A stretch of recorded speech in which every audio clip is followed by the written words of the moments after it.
अभी तीसरी लहर आने वाली है,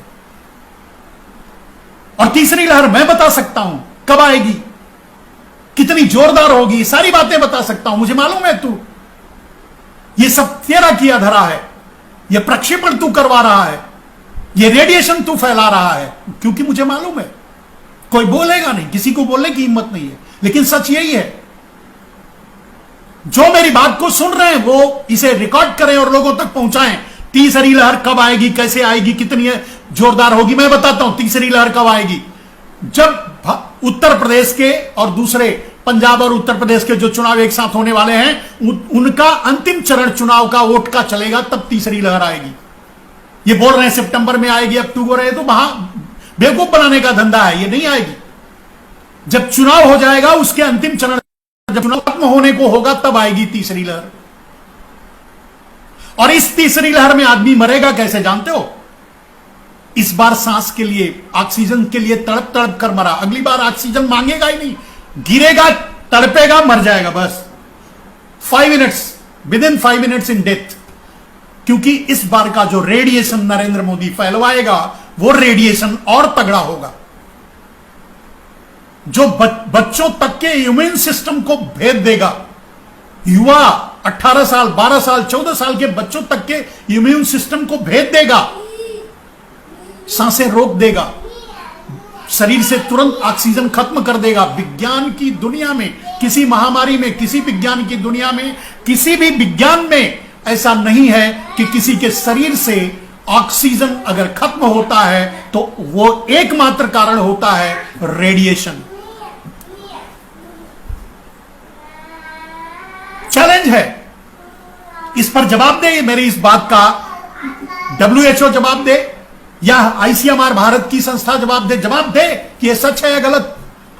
किसी को भी ऑक्सीजन के बगैर मरेगा तभी जब उसके शरीर में रेडिएशन एक लेवल से बहुत ज्यादा आगे निकल जाएगा। तो यह कृत्रिम है, यह नरेंद्र मोदी की साजिश है। नरेंद्र मोदी का टारगेट है 84 करोड़ भारतवासियों को मार देना। यह वर्ल्ड ऑर्डर की डिमांड है, भारत को वर्ल्ड ऑर्डर में सेट किया जा रहा है। मरेंगे, आप भी मरोगे, हर घर में 3 आदमी मरेंगे। 5 लोगों का परिवार एवरेज माना जाता है। 84 करोड़ मरने का मतलब होता है हर घर में 3 आदमी मरेंगे एवरेज। किसी के घर में 1 मरेंगे तो किसी में 3-4। अब जब हर घर में 2-3 आदमी मरेंगे, उस घर में हिम्मत रहेगी नरेंद्र मोदी का विरोध करने के लिए? तो नरेंद्र मोदी आजीवन प्रधानमंत्री रहेंगे, नरेंद्र मोदी आजीवन राष्ट्रपति रहेंगे। भारत में अगर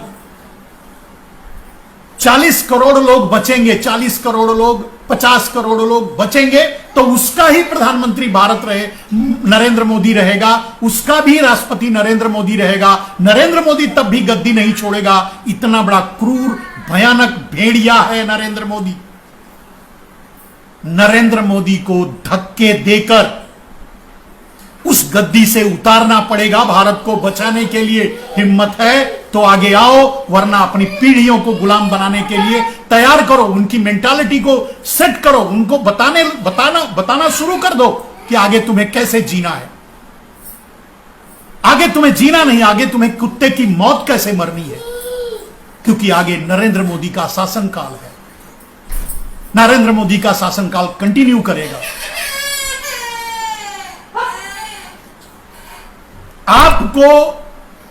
अगर आपको अपने आप को नहीं, इस देश को बचाना है, अगर आपको लगता है कि भारत आपकी भूमि है, आप भारत के लिए में पैदा हुए हो, भारत के लिए जी रहे हो, भारत के लिए कुछ कर सकते हो, तो आपको आगे आना होगा। आपको नरेंद्र मोदी के खिलाफ खड़े होना होगा। आपको नरेंद्र मोदी को गद्दी से हटाना होगा। मेरे दोस्तों, मुझे जो कहना था, मेरा जो विषय था वो ये था कि नरेंद्र मोदी भारत के प्रधानमंत्री नहीं है, अडानी अंबानी यानी मोदी शाह पारेख मेहता के CEO बन के रह गए हैं।